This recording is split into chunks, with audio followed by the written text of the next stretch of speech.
Everyone, remain calm. Yeah, that's how it always starts. And later there's running and screaming. Somebody talk to me! What is happening? Welcome to Jurassic World. You're listening to the Jurassic Park podcast. You want to consult here or in my bungalow? Hold on to your butt. Well, we're back. Hello, and welcome to the 6th episode of the Jurassic Park podcast. I'm your host, Brad Jost, and we're here to discuss all things Jurassic Park. In this decent-sized episode, we'll have a bit of news, take a listen to some fan-made clips, read off some of our Twitter followers' favorite characters, and feature part 1 of our Jurassic World reference and Easter egg discussion. Now let's take a look at some of the news from around the world. 18 minutes and your company catches up on 10 years of research. Access made program. Access new security. These pictures were taken in hospital in Costa Rica 48 hours ago. I don't want to jump to any conclusions, but look. I thought of it being right all the time. Today, I guarantee it.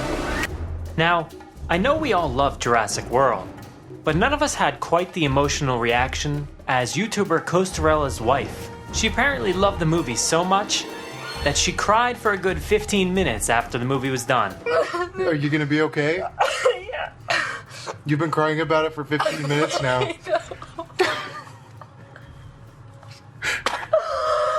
So on a scale of 1 to 10, how good was the movie? It was a 15. 15? So you're glad you saw the first one first? Yes. The park. The old park. The old jeeps. I say we give her a break because I'm sure a ton of us had the same reactions.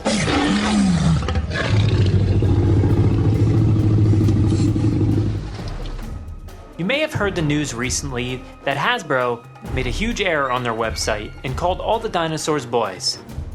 Now they just went ahead and fixed the problem, so now it's all right, we're okay, stay calm. All the dinosaurs are girls again, so don't worry. They went ahead and fixed the website, now everything is right again in the world. According to theme park website Screamscape.com, Universal Studios Japan has a new Jurassic Park attraction ready for 2016. The article reads, Screamscape sources have confirmed the new Jurassic Park themed ride going into Universal Studios Japan for 2016, and it's better than we could have hoped. It will be a B&M flyer. I don't quite know how elaborate the theming will be, but it sounds almost like a revival of the old cancelled plans once in place for Islands of Adventure that would have seen a B&M flyer coaster built inside a giant pteranodon aviary structure. Like I said, I'm not sure if the aviary structure will be part of these new plans or not, but since a pteranodon-like dinosaur was put into the construction walls in the theme park itself, I can only assume that this is the basic theme that they are going for with this project. Of course, a giant aviary building also plays a big part in the new Jurassic World movie as well, this one containing pterosaurs. They also posted an image on the website, and it's a really cool wall that features a pteranodon and the logo, and it just says it's coming in 2016, so I guess we have something else to look forward to. I'll post a link in the show notes. Saturday Night Live recently revealed an unaired skit with Jurassic World star Chris Pratt. In the clip, Chris Pratt is dishing out his best Jason Statham impression. I'm action movie star Jason Statham. That's Jason Statham's Jason Stathams. And that's why we're introducing Jason Statham's Jason Drink'em's Steak'em's water. The only bottled water with little chunks of steak in it. The scene was cut due to time, but at least we get to see a bit of his savory acting as Jason Statham. Concept artist Jory Rossman has recently posted a few pieces of art that are listed on his artist profile on artstation.com. I highly suggest checking them out because they are some of the best pieces of art that I've ever seen pertaining to Jurassic Park. I'll leave a link in the show notes. Now, I don't have any box office numbers for you this week as I'm currently out of the country traveling, but if I had to guess, I think it's going to come in either third or fourth place in the box office due to the entrance of Terminator Genisys and Magic Mike. It's going to be a tough weekend, so who knows? We'll see who comes out on top. Oh, here, fire! Do not fire! God creates man. Man destroys God. Man creates dinosaurs. Boy, I hate being right all the time. We're gonna have to jump! We can! Are you ready? 1, 2, come on!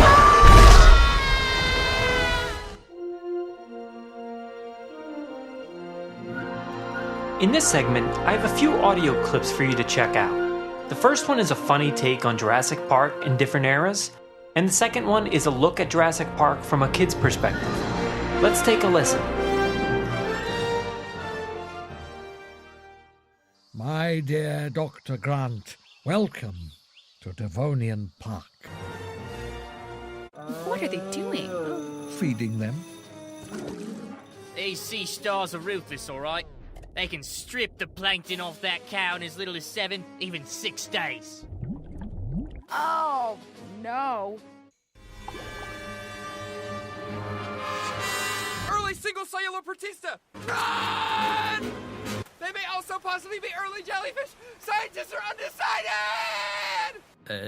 This is what happens when you play God, John. These creatures don't belong in our time. Well, actually, turtles are evolutionarily very old. They belong in both our times. It's still a dangerous predator. Oh, it's on its back. Oh, no! Raptors! Wait a minute, this is Jurassic Park. Velociraptors are from the late Cretaceous period, and they should be half the size, and covered in feathers. The only historically accurate dinosaur in this whole damn park is the T-Rex. And you're supposed to be a scavenger, not a predator.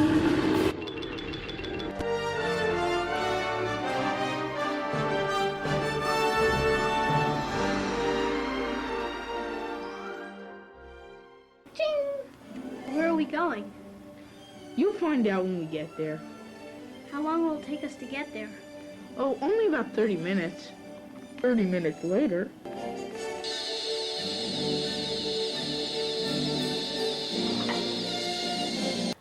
Come, we'll take a tour. We will take a tour of the compound. We will be riding in these jeeps. Listen, guys, can you wait 20 minutes? I have to get this DNA. I've got to get that DNA. I just have to... See, how do I open up this door? Beep, beep, beep. Beep, beep. Got it.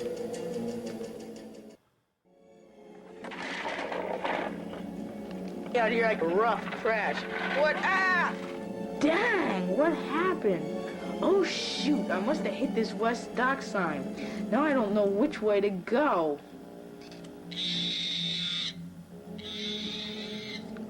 What the heck is that? Shoot, it's a dinosaur. Shoot, shoot, shoot. Go away, go away, go away. No, no, leave me alone. Go away. Oh no, Velociraptor! Computer data on it in Jurassic Park. Beep, beep, beep, beep, beep, beep, beep. Hi, Coast Guard. We need immediate help. We're at Jurassic Park. Please come and get us with the helicopter. Okay, Roger. Oh. Okay, guys. Come on, we're gonna... Whoa! Ah! Guys, we're gonna have to run to the roof. Okay, I don't think it sees us. Whoa. It's getting real mad. I don't really think it sees us. Ah! Timmy, be careful!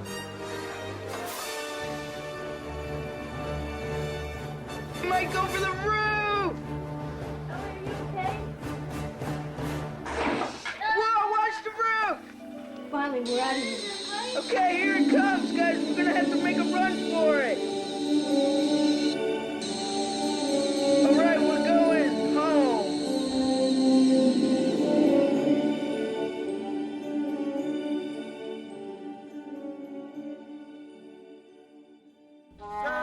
I'm not a computer nerd. I prefer to be called a hacker.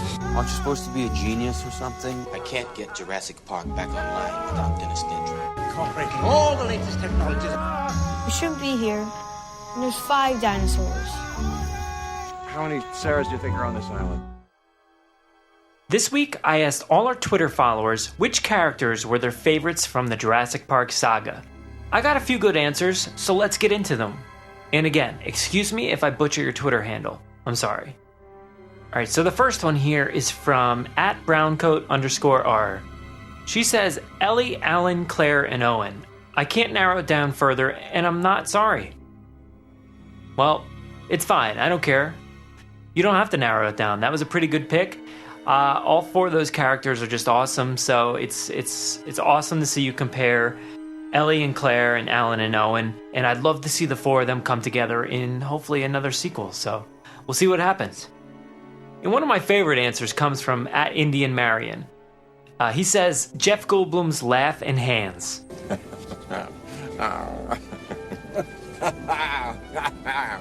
I'm pretty sure that clip says it all, so I totally agree. His laugh and his hands, why not? His hands. And that beat he does with his hands, and you can't really beat that.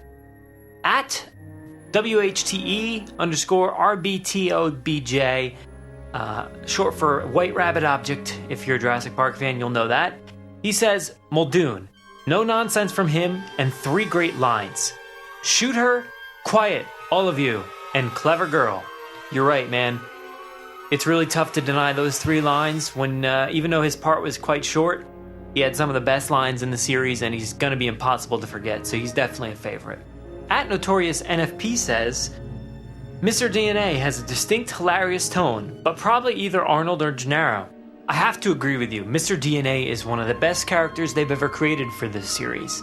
And while he's not a physical character, he has one of the best scenes in, all the films, and he definitely steals the show with his tour sequence. But I'm gonna say we probably saw the last of him. He got his moment to shine in Jurassic Park, and he popped up again in Jurassic World. But with the way things went in Jurassic World, I'm not sure we're gonna see him again. And we're definitely not gonna see Arnold and Gennaro. Some bad things happened to them, so. Now this last one here from @CMK_Cynthia was in another language, so I had to go ahead and translate it the best I could, and I came out with handsome brothers really do melt ya. And I'm assuming they're talking about the brothers from Jurassic World, Zach and Gray. And I have to agree, they really do melt your heart a little bit. They seem to not really like each other too much in the beginning, and then all of a sudden they do like each other at the end, and it's a great moment and a great reveal. Thank you all for submitting your characters. I'm sure we'll do this again when I post another poll on Twitter. Make sure you pay attention and submit your answers, and I'll go ahead and read them here on the show.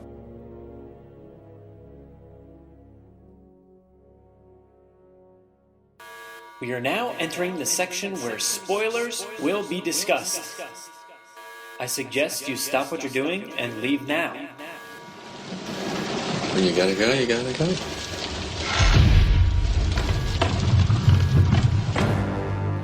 Let's open up the doors to the Visitor Center, where we'll feature part 1 of our discussion on Jurassic World references and Easter eggs with Dan Caron.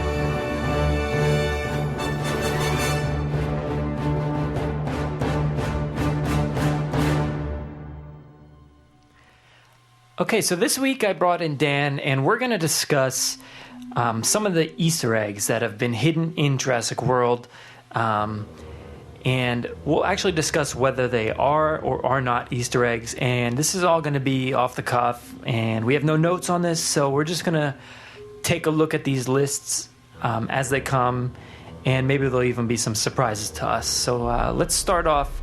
If you guys want to join in and take a look, maybe you can go to moviepilot.com and just search for Jurassic Park Easter eggs. This first one here has a list of 14, so number 1 on this list is Lowry's shirt. Now, I don't know if it's much of an Easter egg. I mean, they kind of explicitly reference it plenty of times, right? Yeah. So, I mean, it's a reference. Yeah, it's definitely a reference. I think maybe that's what they're trying to get at more so than an Easter egg. Easter eggs are definitely things that are typically hidden in the movie, Yeah, no, I definitely agree. Let's move on to number 2 here. It says a T-Rex is back on top after Spinosaurus debacle from Jurassic Park 3. So I think what they're trying to get at is the Spinosaurus bones that were in the center of the main street on Jurassic World. They basically get torn down by the T-Rex, and I guess you can consider that an Easter egg, basically kind of throwing it in the face of Jurassic Park 3, but not particularly pointing it out. So I'll give them that one. Yeah, I guess. Yeah, all right. Yeah. Yeah, it's tough to exactly call it an Easter egg, but it works a little bit. Now, number 3 here is the night vision goggles. Now, again, I think it's an awesome reference. It's not hidden. I mean, if you didn't see the first movie, I guess you'd have no clue what that little reference is. But, you know, you see the kid Gray pick them up real quick, turn them on, and then he just drops them. Yeah, I mean, I think this list isn't necessarily, so far at least, full of Easter eggs necessarily. But what we've seen, at least with the first and now this one, it's more of a reference than anything. Yeah, I think this movie has some great references. And if things were hidden more, you know, if these goggles here were maybe on a shelf and nobody interacted with them, and you just maybe caught a quick glimpse, I'd call it an Easter egg. But since we got, you know, a kid grasping them, turning them on, and then dropping them, I think we can basically call it a reference. So number 4 is spared no expense. And I don't know, it's not very covert, you know, it's out in the open like the other ones. And so that was Masrani just quoting John Hammond. Yeah, like I think in this particular instance, it's really Masrani more paying homage to, you know, a guy that, and actually I just saw that it said that in this particular article, he's paying homage to a guy who shared similar beliefs as him, you know, in building this you know, this crazy park. So I don't know. Again, it's kind of more of like a tribute to Hammond than anything. I'm sorry. Yeah. Now, number 5, I'll go ahead and agree this is an Easter egg. It's the 10,000 volt sign. It's not overt, you know. It's real quick. You see the clip, and the 2 kids burst through the fence. And whether that's a fence that we've seen before or not, I don't know. But we've definitely seen that sign before, and I think it's quick enough. And you know, maybe the casual fan might not, you know, notice that maybe that's an old fence from the old park, and that's an old sign that we've seen before. But, you know, I'll agree. I'll give it an Easter egg. Yeah, you know, surprisingly, I didn't actually even catch this one. That is a pretty, I would consider this one an Easter egg. Yeah. As long as it wasn't necessarily posted everywhere, which it doesn't seem like it was. No, and this number 6 here is the banner from the original lobby. Easter egg, maybe not. It's kind of on the verge, but it's probably more so a reference because as we see in Jurassic World, I believe it's Zach wraps it around the bone and they light it on fire and they use it as a torch. So the old sign from Jurassic Park that falls as the T-Rex is roaring, I'll give this one a reference more so than an Easter egg. I don't know. It's so hard. I think it really straddles the line. So maybe I'll give it that. It's going to straddle the line. That's my official ruling. You know, I'm going to go with again, I mean, like, I hate to keep calling this a reference, but really they explicitly pick it up and, you know, it's used as a piece within the film. You know what I mean? Like, it's not just something in the background that you kind of just catch a glimpse of. It's explicitly used. This is really just referring to the yeah, I guess you're right. You know, if I'm going to go by my own words there and say the goggles were references, then I'll go ahead. You know, you convince me. We'll go with reference. Now, number 7 is cute little Mr. DNA is back. So cute. So cute, Mr. DNA. Now, if you didn't catch him, which you probably did because it was kind of out in the open, was in the new visitor center. He's basically an instructional tool for the kids as they're putting together DNA sequences and learning more about dinosaurs. And in the old movie, you know, he was used as the tour guide, and it's probably a similar type role than that he would have had in the old park. And I don't know. I think it's more of a reference. I don't think it's really an Easter egg. I have to agree. Yeah. But I love that they actually included him.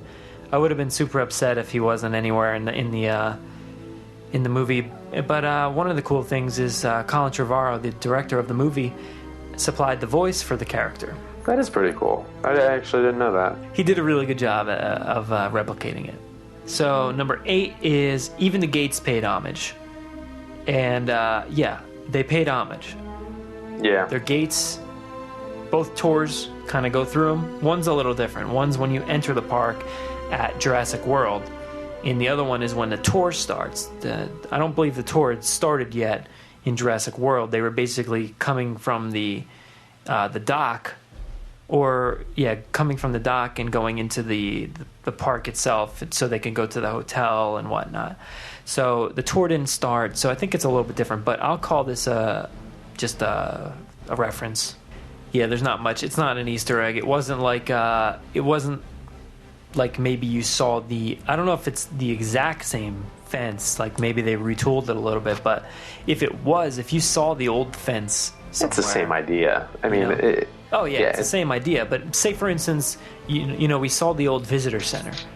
But if we saw the old gates at some point when the kids were rolling around in their gyrosphere, maybe that would be a reference or an Easter egg. You know? Oh yeah, definitely. But we didn't see that, so I'm going to call it a reference for now because it's just kind of comparing. It's not really hidden or anything like that. You know, the more I go through this list, I can't really call these Easter eggs. Now I know the article itself calls them Easter eggs, so it's very, very difficult to sit here and say, "Oh, take a listen to all these Easter eggs." But maybe we kind of came across a new segment here, reference or Easter egg. So moving on to number 9, we've got another reference, and it's the John Hammond statue. Yeah, I agree. There's not much more to say. It's a John Hammond statue. It's a complete reference to the old park and to the old owner, and it's out in the open. It's in several scenes. They spared no expense. that was a reference. If you got that, I don't know. So yeah. It's a reference, I don't obviously. think it's much more than that. Yeah, I that's it. And number 10 is, so you guys dig up dinosaurs? It's a scene from the original movie where they intro the Badlands, where they're uncovering the dinosaur bones, and the camera pans out off the bones, and you see a bunch of people working on them. And I'm going to go ahead and call this an Easter egg. It's one of the only ones on this list. They show the Easter egg when the girl in the new movie is, you know, cutting away or paintbrushing away the sand in the visitor center in the same way that they were doing it in the old movie. So I'm going to go Easter egg. What do you think? Yeah, I think this is more of an Easter egg in terms of the way it was filmed, which, you know, it was more subtle. You may not have caught it, you know, right away, but when you really... When you see that scene, it is directly, I mean, I hate to say it, it's directly referencing that other scene, but it's almost so subtle that I would consider it an Easter egg. I think, Easter eggs do reference, but they're not overt. And I think Easter eggs are more so things that you would leave the theater and then find an article like this and be like, oh, I didn't even notice that, or I didn't see them do that, or I just didn't catch the parallel. So that's one of those things I could give that title of Easter egg. But the other ones, if you sat through the whole movie and you didn't see the John Hammond statue, please go buy another ticket. That's ridiculous. How did you miss that? So here we go. Number 11, Dr. Henry Wu.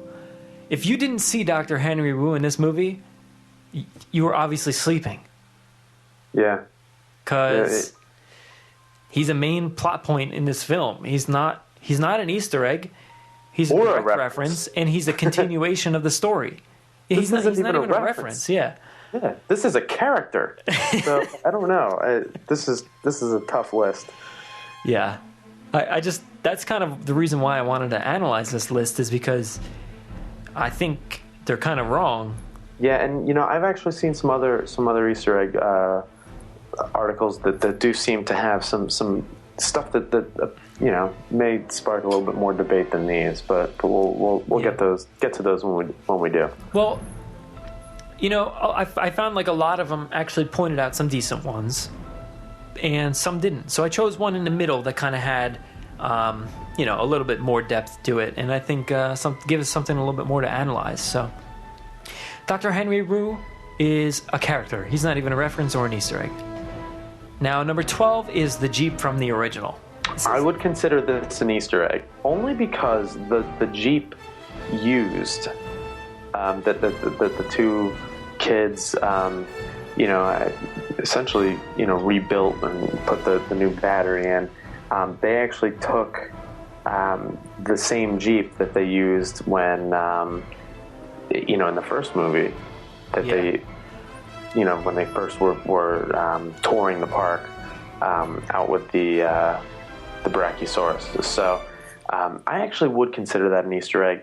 I mean, it was directly referencing those Jeeps. We all knew that they were the same Jeeps, but I think it's pretty cool when they use the same Jeep identifier, especially the 29, in order to really kind of like make it a little bit more special. Yeah, I think you're right. The Jeep itself is the reference, and the badge that's hanging from the mirror is the Easter egg. Now, yeah, obviously you'd be like, oh, that's cool. That's the Jeep from the old movie. And you may just assume it's a Jeep from the old park. It's maybe not the Jeep. But this one is one of the Jeeps that we actually saw in action in the first movie. So I'll give this one an Easter egg too. So good call. And number 13 is Jimmy Buffett's Margaritaville. I'm going to say it's a restaurant. You know what? I actually, when I first read this, I assume they're talking about Jimmy Buffett himself. Okay. But actually, this article, this paragraph here doesn't reference Jimmy Buffett himself. If we're going to go with Margaritaville, no, you're right.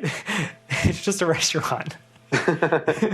It's not a reference of any sort. It's just, hey, look, there's a Margaritaville. If we're talking about Jimmy Buffett carrying the margaritas, away from the pteranodon attack, that's an Easter egg, I'll say. Or a cameo, but it's a cameo. It's if you weren't paying attention too closely, you might not notice it was him. So well, there's no reason for you to even think that was him. It was literally a second and a half worth of screen time. You didn't even really get a glimpse of his face. His hat was down over. He probably had the cups in front of his face. I remember even looking at that guy. And I'm like, he's bringing his margaritas with him. I think you're just too caught off guard that he's trying to save his margaritas, than get to safety. I feel like he's just saving them more so than himself. Yeah. Margaritaville, no, not an Easter egg. Him, possibly an Easter egg, but definitely just a cameo. So number 14 is Greats Dinosaurs by Dr. Ian Malcolm. This is obviously an Easter egg. I'm going to go with that. Because you barely see it. Well, you see it in two places, right? You see it one on the monorail, right? And then you see another one on oh my gosh, I can't think of his name. Lowry's desk. Lowry's desk. I'm sorry. Yeah.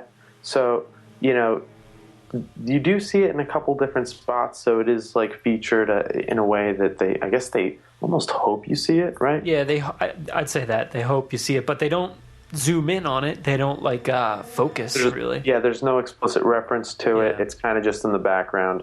I would 100% consider this an Easter egg. Yeah, and probably actually the only credible one in this entire list, next to the 10,000 volts. So yeah, I'll give it definitely an Easter egg because it's never focused on, and if you're just watching the scene, like specifically the monorail scene, the story is focusing on the kids, and I believe it's pretty early in the movie when they're first about to go through the gates.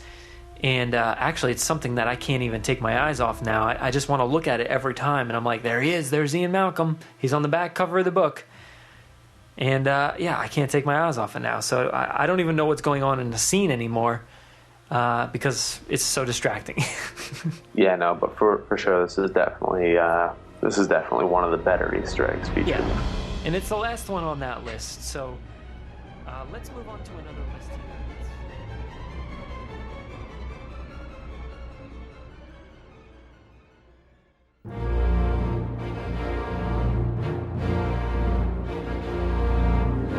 Thanks for listening to the 6th episode of the Jurassic Park podcast.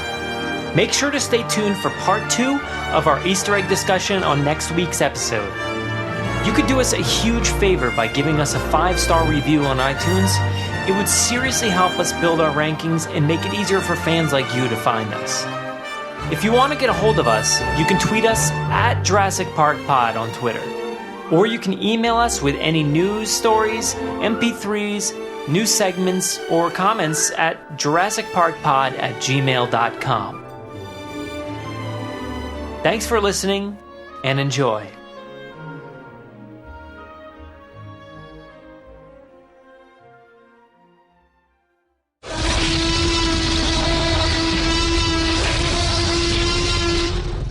Five minutes. Drop what you're doing and leave now.